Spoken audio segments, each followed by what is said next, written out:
Hello viewers, in this video I will show you this video is not available for your account on YouTube.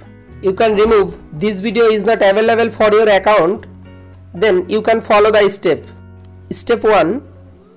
Open your YouTube apps, tap on profile picture,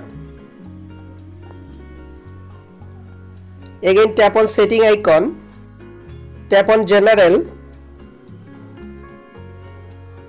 You can turn off restricted mode. You make sure your birthday year in Google account show you are over 18 plus. Some videos are only available to user over 18 plus. Make sure your birthday in 18 plus.